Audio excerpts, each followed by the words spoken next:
역대하 26장 1절로 봉독하겠습니다.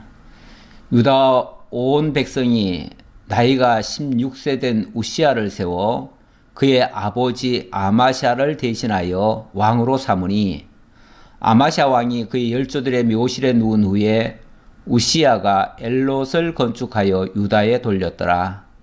우시야가 왕위에 오를 때 나이가 16세라. 예루살렘에서 52년간 다스리니라. 그의 어머니의 이름은 여골리아요 예루살렘 사람이더라. 우시야가 그의 아버지 아마샤의 모든 행위대로 여호와 보시기에 정직하게 행하며 하나님의 묵시를 밝히 아는 스가랴가 사는 날에 하나님을 찾았고 그가 여호와를 찾을 동안에는 하나님이 형통하게 하셨더라. 아멘. 예, 우시야가 등극을 했습니다. 지난번에 아마샤 이야기를 했는데요. 아마샤가 처음에는 비교적 잘 한 것 같았습니다. 그런데 말년에 가서 그가 바로 하질 못했지요. 이런 식으로 몇 번이나 비슷비슷한 사례가 등장을 했었습니다. 예를 들면 그 앞에서 요아스도 처음에는 참 잘했었죠. 그러다가 여호야다 제사장이 죽은 다음에는 좀 삐뚤 길로 나아갔어요. 그의 아들 아마시아 역시 하나님의 은혜로 왕위에 올랐지만 신하들에 의해서 결국은 죽임을 당하고 말았지요. 자, 이렇게 돼서 연속으로 왕위는 계승이 되었는데 다윗의 왕위는 계승이 되었는데 왕들은 끝이 다 안 좋았습니다. 그런데 오늘 자, 26장에 등장하는 우시야 왕은 비교적 선한 왕입니다. 선한 왕인데 사실 우시야도 초기에는 상당히 괜찮았어요. 다만 자기 분수를 넘어서는 행동을 했지요. 그러다가 나중에 큰 실수를 하고 그래서 마지막은 그 왕 노릇을 제대로 못했습니다.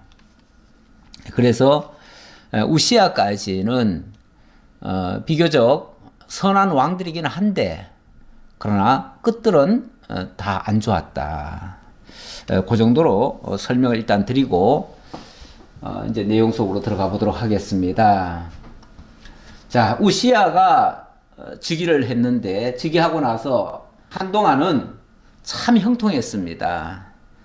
방금도 읽어드렸지만 스가랴가 사는 날 동안 그가 하나님을 찾았습니다. 하나님을 찾는 동안에는 하나님이 형통하게 하신 거죠. 그래서 형통했다 그 말이고요. 하나님이 형통하게 하실 때는 정말 기이한 도우심들이 있었어요.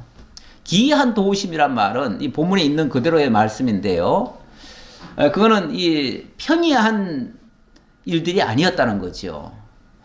도저히 사람의 힘으로, 사람의 능력으로 할 수 없는 일들이 특이한 방식으로 되어지더라는 거죠. 그게 바로 하나님의 도우심입니다. 하나님의 기이하신 도우심으로 나라가 아주 튼튼해졌어요. 그런데 항상 잘 될 때가 사실은 조심스러울 때입니다. 섰다고 하는 자는 넘어질까 조심하라 이런 말씀처럼 그 형통할 때 그만 자기 본분을 잃어버렸어요. 물론 그렇게 하려면은 자기 본분을 늘 지키려면 누군가 곁에서 자기를 일깨워 줘야지요. 자기를 붙들어 줘야 되고 그래야 되는데 자기를 돕던 스가랴가 죽었어요. 죽고 나니까 그 다음에는 그만 자기 멋대로 하기 시작하네요. 자기 멋대로 시작하다가 결국은 교만해지는 행동이 나온 겁니다.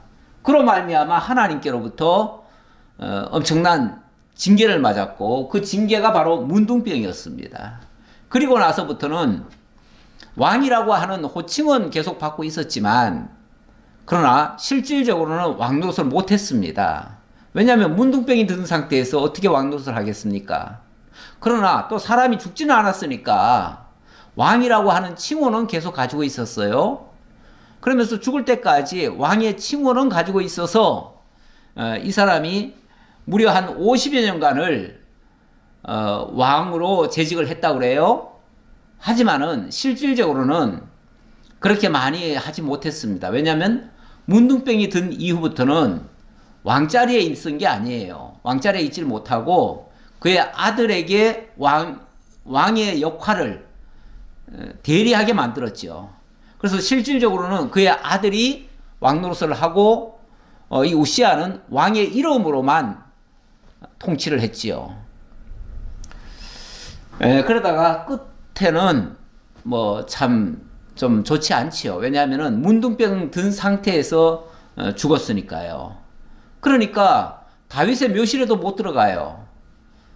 다윗의 묘실에는 그렇게 아주 좋지 않은 모습으로 죽은 사람을 그 안에 모실 수가 없지요. 그래서 다윗의 묘실에도 들어가지 못했다. 이건 어떤 면에서 참 안타까운 일이에요.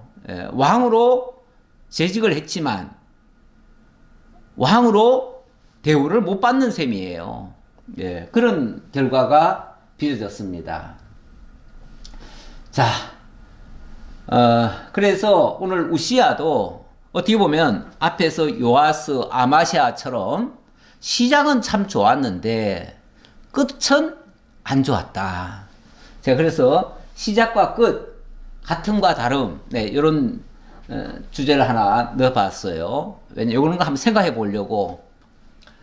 시작과 끝이 사실은 일정해야지요. 항상 같아야지요. 그렇게 항상 같은 그것을 뭐라고 하냐면 그걸 신실하다고 그래요. 어떤 사람이 말이나 행동에서 항상 일정하게 같으면은 참 그 사람 신실하다. 이렇게 말할 수 있죠. 거기에 비해서 처음에는 뭐 잘하는 것 같은데 뒤에 가서 영 끝이 안 좋아요.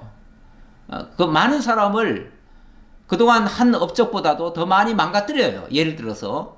그렇게 되면 그 처음에 한 공이 다 없어져 버리죠. 어찌 보면 그게 변질된 거고 그걸 또 다른 말로는 타락이나 실족이라고도 얘기할 수 있어요. 그런 것들이 어디서 나온 거냐? 바로 처음 사랑에서 떠난 상태의 모습일 수도 있고 또 자신의 분수와 위치를 망각한 상태의 모습일 수도 있다. 이런 것들을 그냥 통칭해가지고 불의하다 이렇게도 말할 수 있겠죠. 제가 이게 이 신실함이 요 주제에서는 필요할 것 같아서 그래서 신실한 하나의 모델을 제가 찾았는데 찾아보니까 사실 뭐 인간에게서는 그렇게 신실한 모습을 찾기가 쉽지 않아요. 그런데 우리 주님은 항상 미쁘시다고 그러죠. 이 디모데후서 2장 11절을 가져왔는데 여기 보니까 미쁘다 이 말이요 우리가 주와 함께 죽었으면 또한 함께 살 것이요. 미쁘다라는 말이 신실하다라는 뜻이에요. 자, 그러면서 참으면 또한 함께 왕노릇할 것이요 우리가 주를 부인하면 주도 우리를 부인하실 것이라. 우리가 어려운 일을 만나거나 무슨 문제가 불거졌을 때나 그럴 때도 변함없이 간직하고 있는 거, 자기의 본분을 지키고 있는 거, 그런 거를 신실하다고 얘기할 수 있겠죠. 근데 사람이 왜 변하느냐 하면은 어떤 환경이 바뀌어요. 어떤 조건이 바뀌어요. 어떤 일을 하다가 일이 만약에 잘 안 돼요. 그러면 거기서 사람이 변해버립니다. 뭐 때로는 화를 낼 수도 있고요. 잘 참지를 못하는 거죠. 그거를 못 이겨내면 그게 어찌 보면은 하나님께서 주신 시험일 수도 있는데 그걸 못 이겨내면 결국은 그걸 따라갈 수밖에 없고 아니면은 그것에 이끌려갈 수밖에 없어요. 그렇게 되면 변질이 되는 것이고 그렇게 되면 그 본질에서부터 떨어져 나온 거기 때문에 그걸 타락이라고도 하고 거기서부터 완전히 나락으로 떨어져 버리면 그걸 실족이라고도 할 수 있는 거죠. 이렇게 되어지면 이런 사람은 믿분 사람이 아니죠. 신실한 사람이 아니죠. 그런데 우리 인생들은요, 어떤 면에서 환경의 지배를 받습니다. 받아요. 그래서 사람을 향해서는 뭐라고 얘기를 할 수밖에 없냐면 우리는 믿음이 없을지라도 우리는 그런 신실함이 없다 그 말이에요. 우리는 환경의 지배를 받으니까 좋을 때는 뭐 신앙이 좋은 것 같고 정말 참 착실하고 뭐든지 잘하는 것 같지만은 좀 환경이 나빠지고 불리해지면 어느새 변할 수도 있거든요. 인간은 그렇다 그 말이에요. 모든 인간이 다 그래요, 사실은. 그래서 우리는 믿음이 없을지라도 주는 항상 믿으시니 자기를 부인하실 수 없으시리라.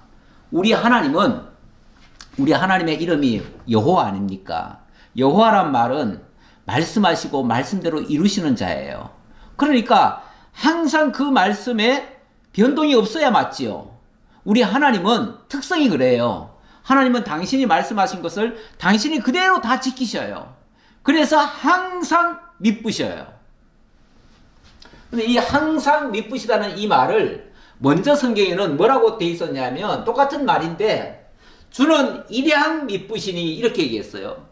일향이라고 하는 것은 뭐 한 가지를 향해서 계속 간다는 얘기 아닙니까? 네. 하나님의 뜻은 항상 일정하시고요. 변함이 없어요. 어떤 일에도 요동치지 않아요. 변동할 수 없는 하나님의 일이에요. 그래서 그런 분, 우리도 왜 초지일관 뭐 이런 표현이 있잖아요. 처음에 생각하고 처음에 깨닫고 처음에 믿은 그것을 그대로 간직하면서 지켜가는 일, 참 그러면 얼마나 좋겠어요. 그것이 어찌 보면 처음 사랑이에요. 우리 하나님께서 처음에 확실하게 우리로 하여금 하나님의 존재를 각인시켜 주시고 정말 믿어지게 하는 그런 역사가 있었어요. 그러면은 그 믿음 그냥 그대로 가져가야지요. 변함없이 그대로 가야지요. 가야 되는데 어떤 환경을 만나면, 어떤 어려움을 만나면 의심을 하는 거예요. 정말 맞나? 뒤늦게 뭐 10년도 믿고 20년도 믿어놓고 갑자기 무슨 환경 바뀌었다고 마치 뭐가 아닌 것처럼 이렇게 생각한다면, 아니 하나님은 믿으셔서, 일향 믿으셔서 변함이 없으신데 왜 우리가 자꾸 변해요? 변할 게 없잖아요. 그 하나님이 가만 계시는 분인데 그 하나님이 이랬다 저랬다 하시는 분이 아니잖아요. 하나님이 변하면 우리도 변해야겠죠. 그러나 하나님은 변하지 않으셔요. 그러니까 우리도 변할 이유가 없는 거죠. 그래서 그걸 바로 처음 사랑이라고도 말할 수 있고, 처음에 확신 주신 거, 처음에 깨닫게 하신 거, 그걸 굳게 붙잡고 있으면 그게 가장 신실한, 뭐 독실하다고도 얘기를 하죠. 독실하다. 독실한 신앙인이 되는 거죠. 믿음의 사람이 되는 거죠. 우시아가 정말 변함없이 그렇게 가면 좋겠는데 우시아 역시 환경이 바뀌니까 바뀌어지더라 그 말이죠. 자, 그러나 여기 다시 한번 조금만 그래도 설명드려 볼까요? 예. 3절에 보니까 우시아가 왕위에 오를 때 나이가 16세라 예루살렘에서 52년간 다스리니라. 예, 52년간 다스렸지만 제가 아까도 말씀드렸지만 실제로는 뭐 한 30년을 했는지 20년을 했는지 모르겠어요. 그 정도 하다가 그만 문두병이 들려버렸어요. 그래가지고 그 다음부터는 왕이라고 하는 이름은 가지고 있었지만 실제로는 왕 노릇을 못했어요. 그래서 나중에는 왕 노릇을 못했다. 그렇게 보시면 되겠고요. 예, 우시아가 그의 아버지 아마시아의 모든 행위대로 여호와 보시기에 정직하게 행하여 여호와의 묵시를 밝히 아는 스가랴가 사는 날에 하나님을 찾았고, 여기서 중요한 것은 하나님의 묵시를 밝히 아는 스가랴가 사는 날 동안은 하나님을 찾았다. 그 말은 하나님의 말씀을 누군가 계속 들려줄 때는 그 말씀에 붙들려 있었다 그 말이죠.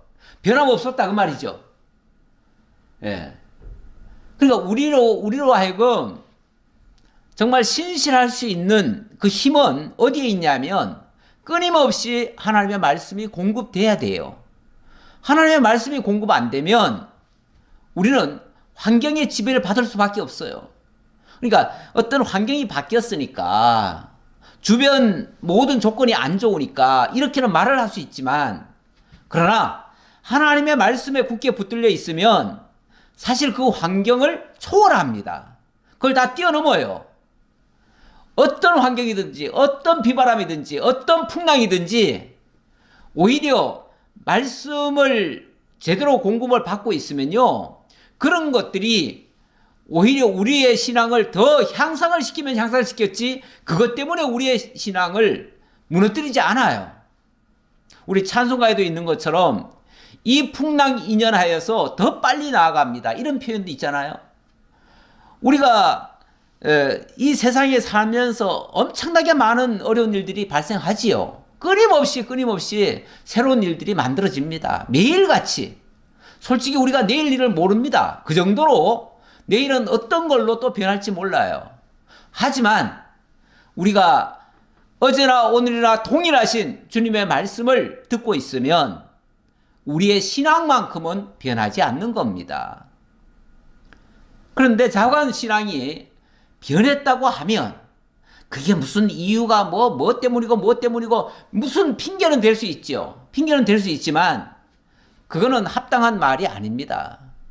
그거는 어쨌든 내가 변했다고 하는 것은 말씀이 그만큼 약한 거예요. 내가 진리에 굳게 서 있지 않는 거예요. 아니면 하나님의 말씀의 공급을 안 받는 거예요. 말씀을 받더라도 내가 왕노릇하면은 그 말씀을 내가 이용만 하지 그 말씀을 높이지 않으면은 오히려 그 말씀을 버릴 수도 있죠. 우리가 예수를 주님, 나의 왕 이렇게 표현합니다. 하나님의 말씀이 예수 그리스도를 통해서 우리에게 왕의 말씀으로 들려지면 당연히 우리가 그 말씀에 따르겠죠. 그러나 내가 어느 순간 왕이 되면 그 다음부터는 하나님의 말씀을 이용만 하지 실제로 그 말씀을 듣는 게 아닙니다.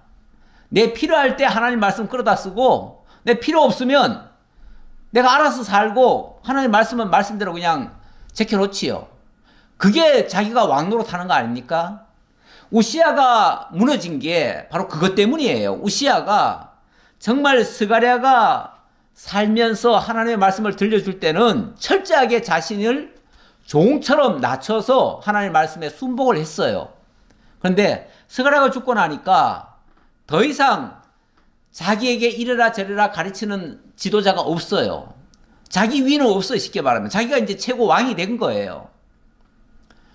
그러니까 그 다음부터는 자기가 하고 싶은 일을 막 하는 거예요. 그러다가 월권까지 하지요. 그러다가 문둥병 든 거예요. 우리 인간은요, 왕 노릇을 하면 안 됩니다. 왕자리로 올라가면 안 돼요. 인간은 하나님의 말씀 아래, 하나님 말씀의 종이 돼야 돼요. 그 말씀을 따라 살겠노라고 하는 이런 각오로 주여 말씀하옵소서 내가 듣겠나이다. 내가 그 말씀을 지키겠나이다. 이런 자세로 살아야 그게 종된 자세죠. 그래야 그 말씀에 흔들림이 없이 끝까지 신실하게 그렇게 지켜갈 수 있다. 이 말씀을 드리겠습니다. 그래서 스가랴가 사는 날 동안은 하나님을 찾았고 여호와를 찾을 동안에는 하나님이 형통하게 하셨다. 이게 공식입니다. 공식이에요. 그러니까 우리가 말씀에 붙들려 있으면 하나님이 우리의 모든 앞길도 형통하게 하신다. 그 말입니다. 자, 그리고 6절로부터 15절 여기서는 하나님의 기이한 도우심을 받아서 나라를 튼튼하게 세워갔다. 그런 뜻입니다. 우시야가 나가서 블레셋 사람들과 싸우고 가드 성벽과 야분의 성벽과 아스돗 성벽을 헐고 아스돗 땅과 블레셋 사람들 가운데 성읍들을 건축하며 하나님이 그를 도우사 블레셋 사람들과 구르바알에 거주하는 아라비아 사람들과 마온 사람들을 치게 하신지라.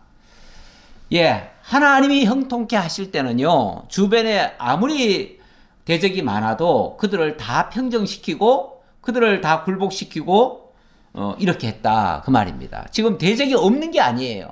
대적이 있었죠. 있었지만 하나님의 도우심이 있을 때, 물론 하나님의 도우심이라고 하는 거는 그가 말씀 아래 있을 때 그 말이죠. 말씀 아래 있을 때 하나님이 형통케 하심으로 이렇게 승리할 수 있었다. 그래서 어떤 결과까지 있었냐면 암몬 사람들이 우시야에게 조공을 바치매 우시야가 매우 강성하여 이름이 애굽 변방까지 퍼졌더라. 예, 애굽 변방까지 퍼졌다. 소위 말해서 애굽 사람들도 무시 못했다 그 말이죠. 물론 애굽 변방이라고 했지만은 주변의 강대국들이요, 어느 나라가 성장을 하면 한편으로는 부러워하고요, 한편으로는 또 인정을 합니다. 그래서 어쨌든 국가 간에도 나라가 조금 튼튼하면 다 인정을 하고요. 만약에 지도자가 엉망진창이 돼가지고 뭐 실수도 많고 뭐 또 나라 국민들을 막 괴롭히고 이러면요, 주변 나라들도 다 무시합니다. 다 무시해요. 예, 그래서 정말 어쨌든 주변 사람들도 다 두려워하게 만들어야 맞죠, 원칙은. 근데 그 두려워하게 하는 일이 뭐냐면 하나님과의 관계를 잘 유지하는 거죠. 그러면 하나님이 형통케 하시니 함부로 주변 나라들이 우습게 여기지 않지요. 그래서 사람들이 나를 우습게 여긴다? 이거는 내가 하나님 앞에 바로 서 있는가를 점검을 해봐야 돼요, 사실은. 우시야가 예루살렘에서 성 모퉁이 문과 골짜기 문과 성 구비에 망대를 세워 견고하게 하고 또 광야에 망대를 세우고 물 웅덩이를 많이 파고 고원과 평지에 가축을 많이 길렀으며 또 여러 산과 좋은 밭에 농부와 포도원을 다스리는 자들을 두었으니 농사를 좋아함이었더라. 농사를 좋아했다. 자고로 농사를 좋아하는 사람들 치고 악한 사람들은 없을 겁니다.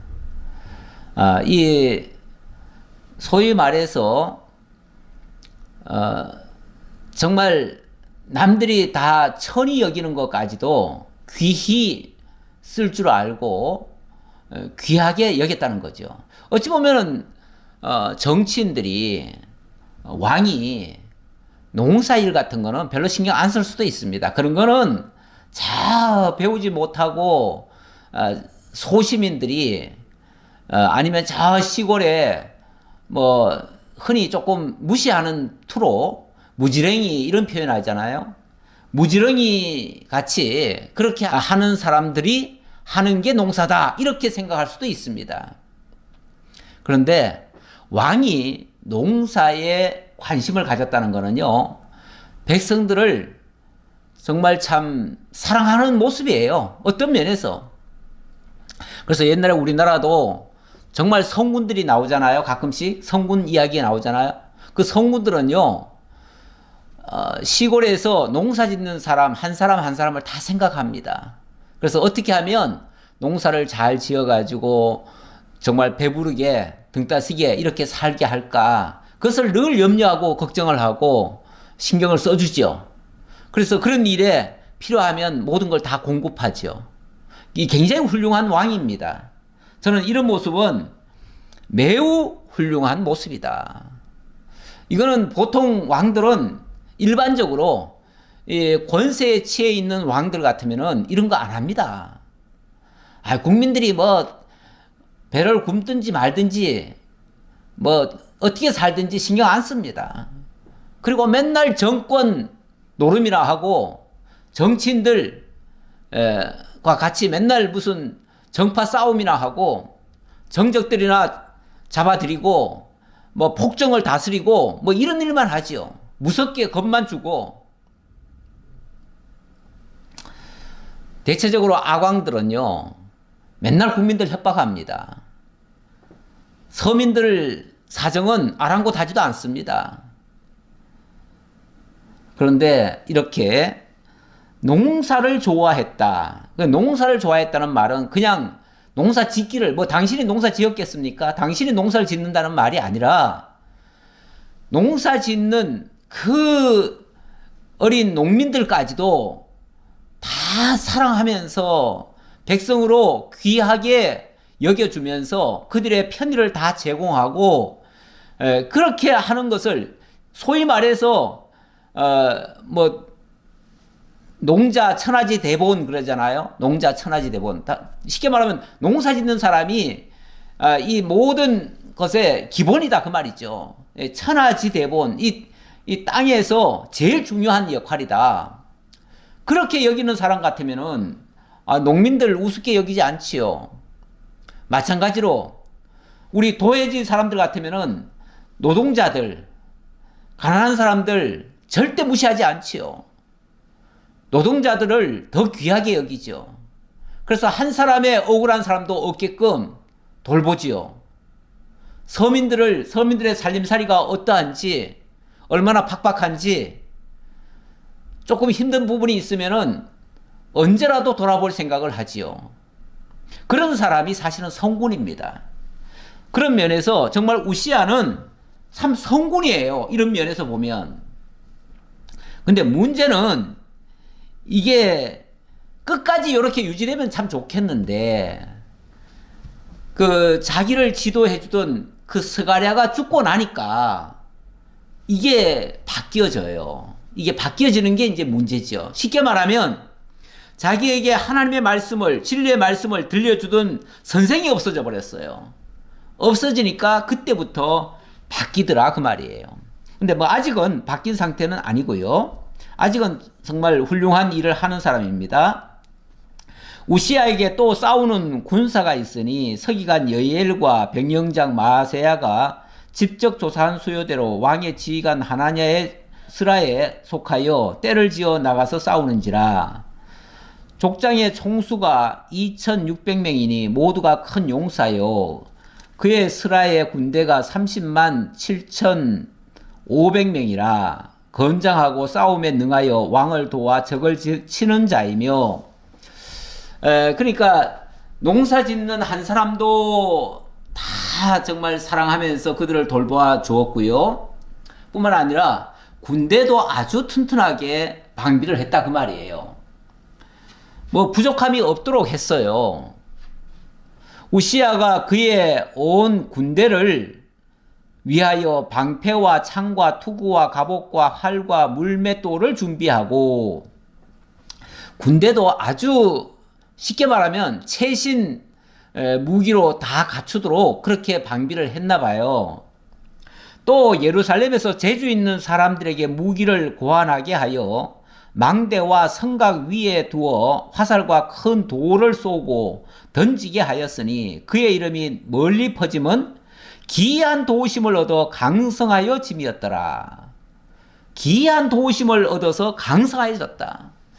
이 사람이 뭐까지 했냐면, 나라에 정말 좀 지혜로운 사람, 또는 아주 소위 말해서 명장 같은 사람들 있잖아요.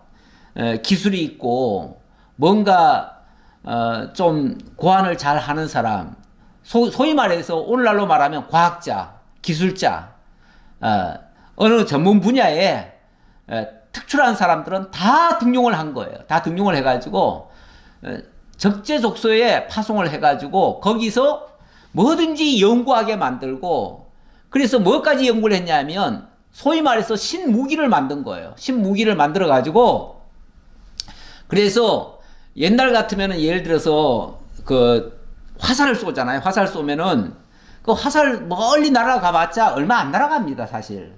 우리가 영화에서 보면 엄청나게 멀리 날아가는 것 같지만 실제로 그렇게까지 멀리 안 날아가요. 그러면 어느 정도 근접한 거는 잡지만은 저 멀리 있는 적을 물리치지는 못해요.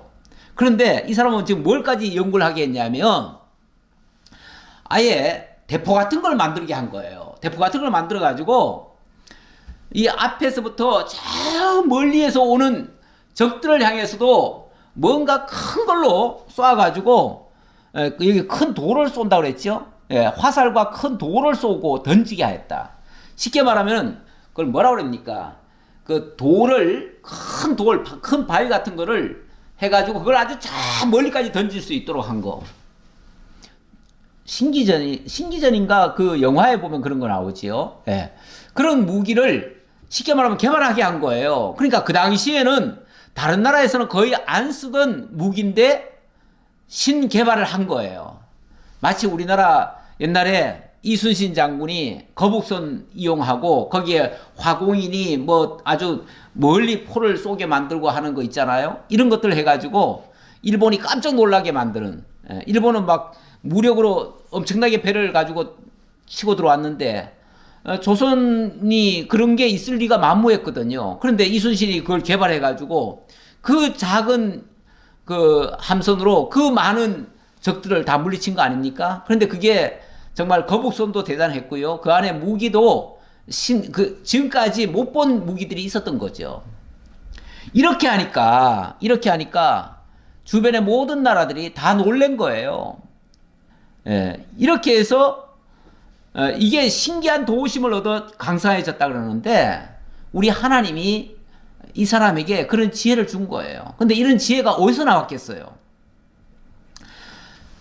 예를 들어서 우리나라 같으면은 세종대왕 있잖아요. 세종대왕이 뭐 해시계니 물시계니 무슨 뭐 보면은 치국이니 뭐 별의별 걸 다 만들잖아요. 이 언어부터 이 글자부터 만들고. 근데 그 글자 만들 때에 그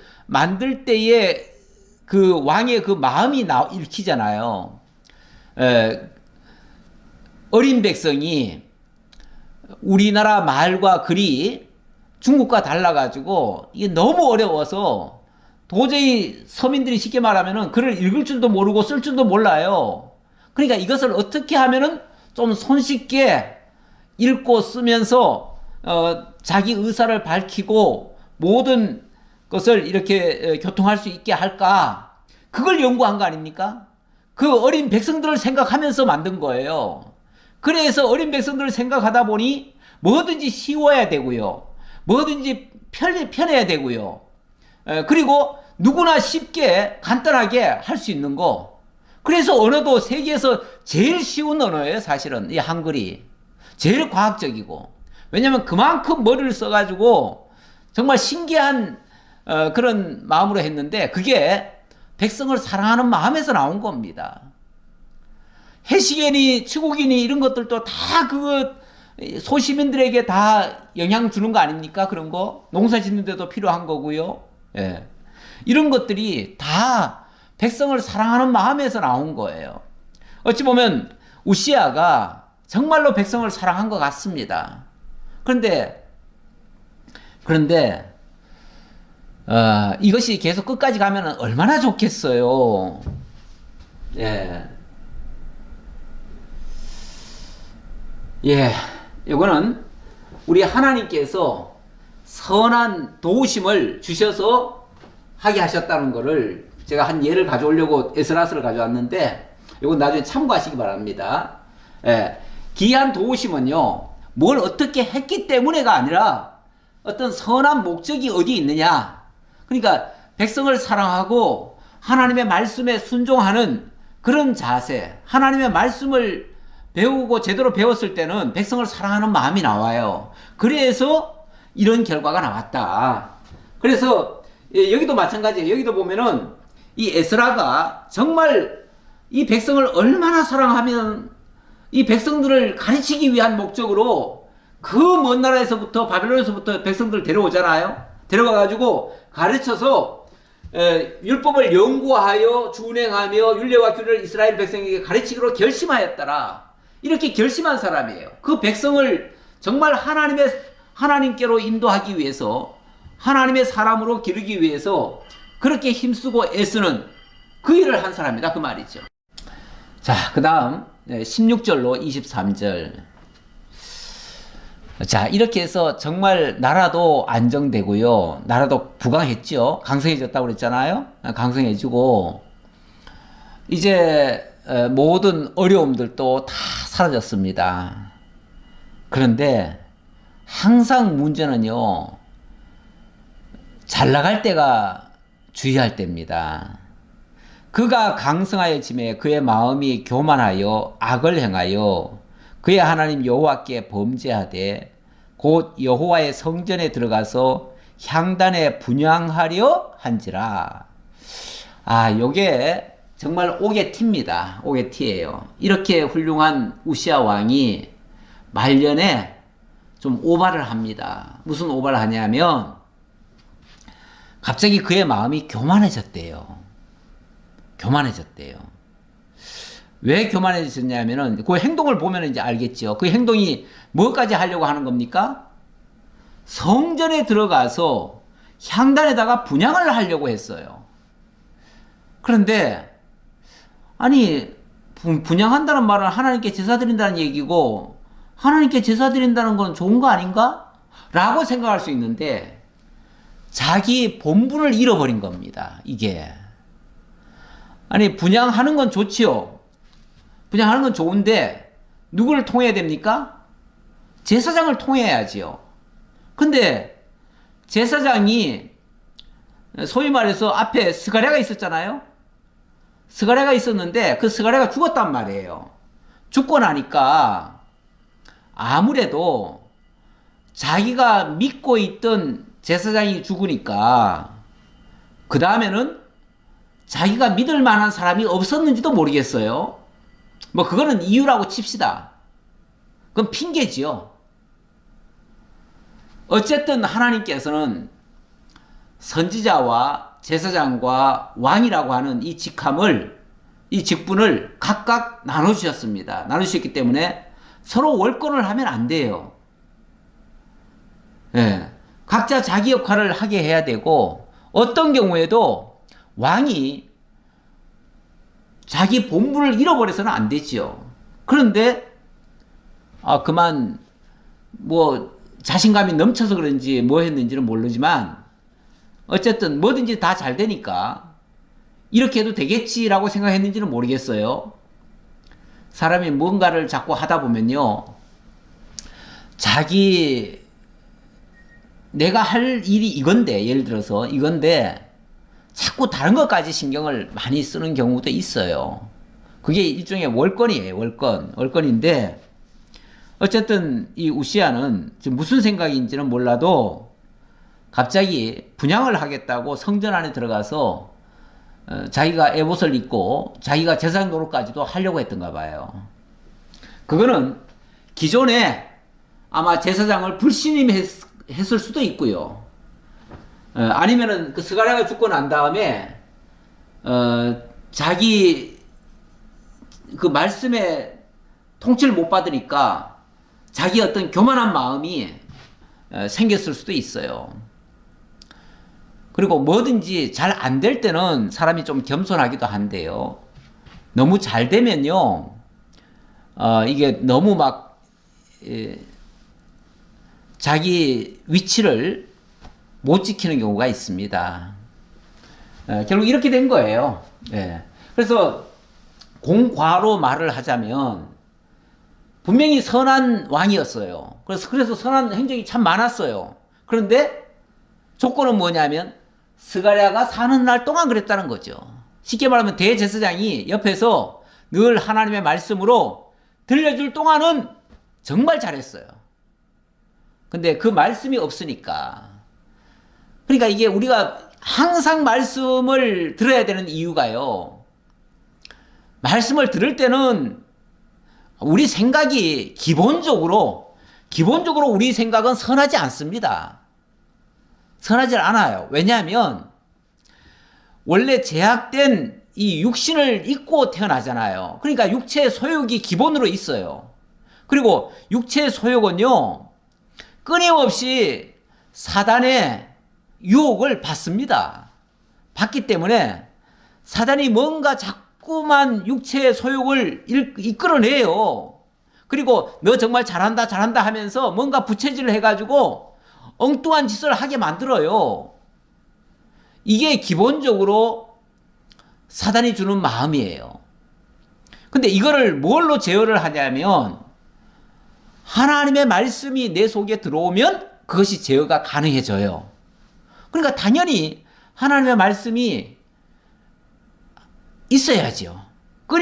끊어지지 말아야죠. 하나님의 말씀이. 끊어지지 말아야 되는데 그만 여기서 큰 실수를 한 것 같습니다. 스가랴 제사장이 없고 나니까 물론 뭐 원래 제사장도 죽으면은요 그 아들이 또 제사장을 합니다. 하는데 문제는 그 제사장은 자기를 가르치던 제사장의 아들이잖아. 쉽게 말하면 아들이니까 우습게 보였을 수도 있어요. 그러니까 지까짓게 뭘 안다고 이럴 수도 있고요. 무시할 수도 있어요. 그러잖아요. 목회자도 전에 보니까 이제 목사가 된 지 얼마 안 되시는 분을 예를 들어서 그 교회에서 자라가지고 그 교회에서 목사가 됐는데 그 연세 드신 권사님이나 장로님들이 뭐라고 그러냐면 그 아이가 쉽게 말하면 어려서부터 자라가지고 학교 다니고 뭐 철부지하게 놀던 것도 다 알잖아요. 그러다 보니까 나중에 목사가 됐는데도 그 목사를 존중해 주는 게 아니고 에이 아직 새파래가지고 아직 뭐 한참 더 배워야 돼. 그러면서 막 말씀도 이렇게 좀 거칠게 말씀하고 이러는 분들이 있더라고요. 전에 보니까. 그래가지고 조금 민망하지만은 어떤 면에서 그 연세 드신 분들 심지어는요 전에 제가 목사 안수를 갔는데 그 목사 안수식에서 어느 분이 축사를 할 땐가 아마 그런 얘기 하더라고요. 그 목사의 어머니 아버지를 일어서라고 하더니 그 아버지 어머니 보고 뭐라고 그러냐면 자 이제부터는 아들이 내 아들이 아니라 하나님의 종 목사입니다. 그러니까 이제부터 목사님이라고 부르세요. 그러면서 지금 이 자리에서 목사님이라고 부르세요 라고 하더라고요. 그러니까 목사님이라고 부를 수밖에 없죠. 앞으로는 깍듯이 목사님으로 부르시고 어쨌든 좀 존경하는 마음으로 그 말씀을 순종하시라고 이렇게 얘기를 해요. 이거는 무슨 인간적으로 아버지가 아들한테 굴복하라는 얘기가 아니라 하나님의 말씀 앞에 순종하라는 차원에서 하는 말일 거예요. 저는 뭐 그 당시 어떻게 보면은 아유 저렇게까지 해야 되나, 집에 가면은 엄연히 아들이지, 이렇게 저는 얘기하고 말았습니다만은, 그렇게 생각했습니다만은 어떤 면에서는 목사가 자기보다 더 나을 리는 없지요. 왜냐하면 자기가 나와서 자기가 기르고 지금까지 어린 시절을 다 겪어왔으니까 그 아이의 잘못도 다 알지요. 실수도 많고 성질도 나쁘다는 거 알지요.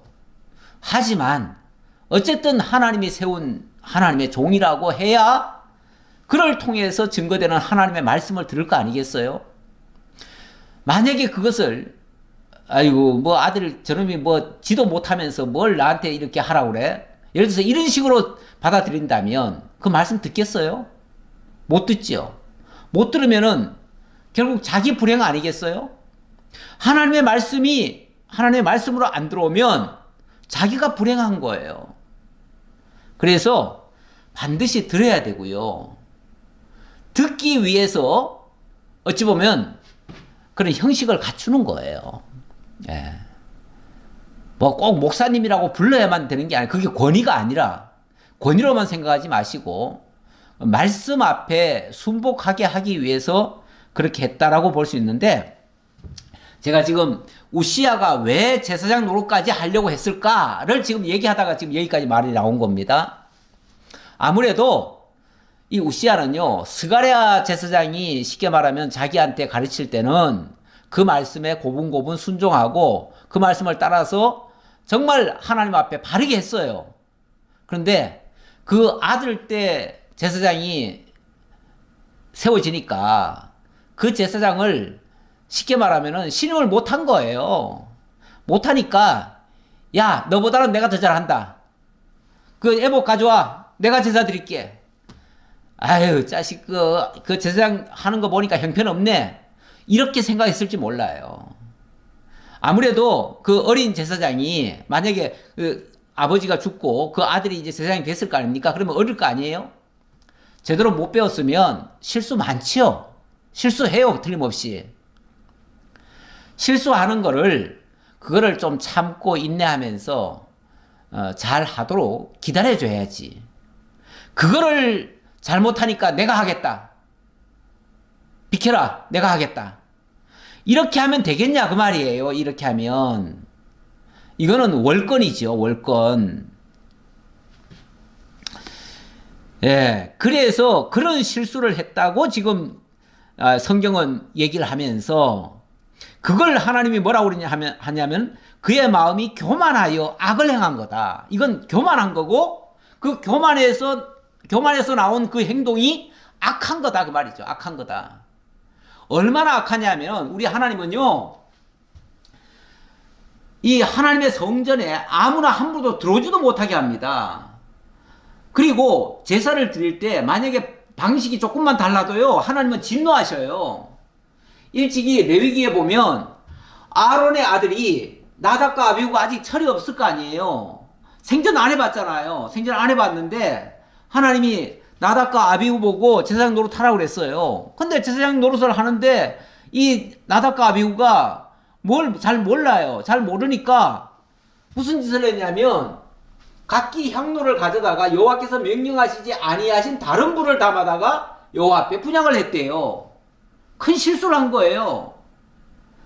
아니, 이 정도 뭘 몰라서 실수했으면 하나님이 좀 봐주실 만도 할 텐데, 그때 하나님이 어떻게 하셨냐면 불이 여호와 앞에서 나와서 그들을 삼킴에 그들이 여호와 앞에서 죽은지라. 아니, 그 사람들은 제사장 자격이 있지요. 있음에도 불구하고 지금 잘못 드렸다고 즉사해버렸어요. 불이 나와가지고 불사름을 당했어요. 그 정도로 하나님 앞에서 하는 일이 만만치 않습니다. 어쩌면 목숨을 내놓고 할 수도 있어요, 그 일이. 근데 그 일이 신통차려 보인다고 자기가 그냥 나서서 해요? 말이 안 되지요. 그래가지고 그때 정말 아론이 너무 심각해가지고 아론이 나도 제사 못 드리겠다. 이렇게 무서운데 어떻게 제사 드리겠느냐. 심지어는 그 제사 드리고 나온 그 음식이 있잖아요. 그 음식을 먹기를 거부했어요. 아론도. 아니, 제사 조금 잘못 드렸다고 이렇게 죽이실 것 같으면 그 음식 먹다가는 하나님은 천벌을 낼 거 아니냐. 그래서 나는 못 먹겠다. 그리고 음식도 거절했어요. 그랬을 때 모세가 조금 책망을 하죠. 예. 그때 이제 일러준 말씀이 여호와의 말씀이라 이르시기를 나는 나를 가까이 하는 자 중에서 내 거룩함을 나타내겠고 온 백성 앞에서 내 영광을 나타내리라. 하나님의 거룩함과 하나님의 영광을 나타내시는 분이신데 만약에 그것을 제사장을 통해서 안 한다면 큰일 날 일이죠. 예. 그래서 하나님이 진노하셨다 그 말이에요. 자, 이렇게 하니까 17절 제사장 아사랴가 여호와의 용맹한 제사장 80인을 데리고 그의 뒤를 따라 들어가서 우시야 왕 곁에 서서 그에게 이르되 우시야여, 여호와께 분향하는 일은 왕이 할 바가 아니요 오직 분향하기 위하여 구별함을 받은 아론의 자손 제사장들이 할 바니 성소에서 나가소서. 왕이 범죄하였으니 하나님 여호와에게서 영광을 얻지 못하리이다.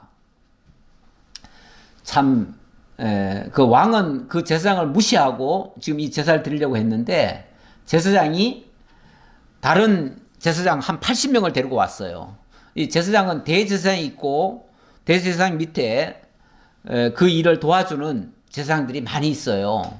그 제사장들을 다 데리고 왔다 그 말이죠. 그들이 한 80명, 총 80명 되는데 그 80명을 데리고 왕에게 와가지고 왕이시여, 이거는 아론의 대제사장 외에는 할 수 없는 일입니다. 어떻게 왕이 이 일을 하려고 합니까? 하나님은 이 일을 통해서, 아까 그랬죠. 이 일을 통해서 하나님의 거룩함을 나타내고 하나님의 영광을 나타낼 건데, 지금 이 일을 통해서는 하나님의 영광이 드러나지 않습니다. 그러니까 당장 그만두십시오. 빨리 그만두시고 나오십시오. 그랬죠. 그랬는데 이 우시아가 그때서라도 우시아가 뉘우치면 될 거예요. 아이고, 내가 실수했다. 그래, 거기까지는 내가 미처 생각을 못했구나. 이러고 내가 잘못했다 하면은 그만이에요. 그러면 또 하나님이 또 봐주실 수 있어요. 그런데 우시아가 어떻게 반응을 합니까?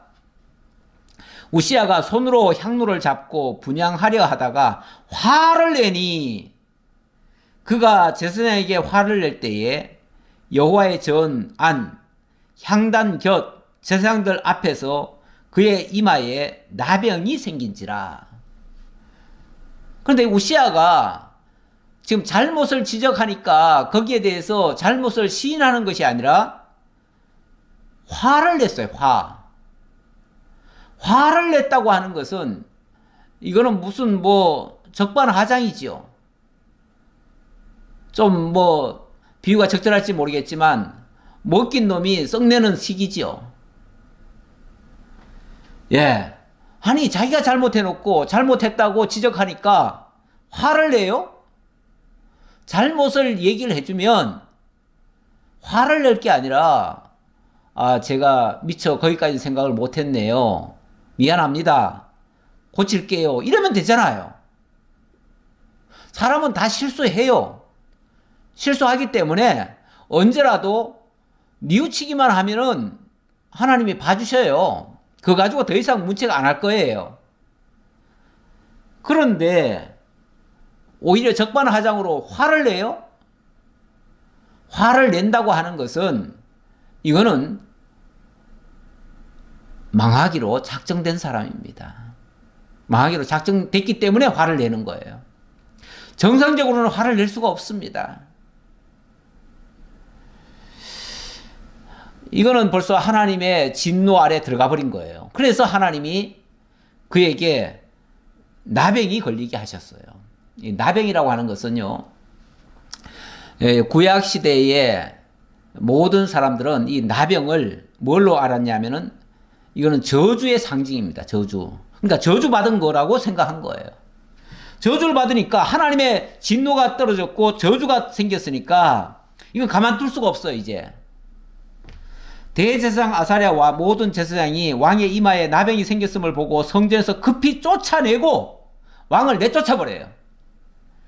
여호와께서 치심으로 왕도 속히 나가니라. 근데 자기네들이 끌어내더라도 왕이 막 예를 들어서 막 뿌리치고 이놈들이 감히 왕한테 이렇게 하면은 그것도 곤란하잖아요. 쫓아내기도 힘들잖아요. 그런데 여호와께서도 치셨대요. 갑자기 뭘 어떤 아픔이 왔다든지 뭔가 막 쓰러지게 했다든지 했겠지요. 그러니까 결국은 이 우시아가 끌려나갈 수밖에 없었어요. 그리고 나서 21절 우시아 왕이 죽는 날까지 나병 환자가 되었고 나병 환자가 되매 여호와의 전에서 끊어져 별궁에 살았으므로 그의 아들 요담이 왕궁을 관리하며 백성을 다스렸더라.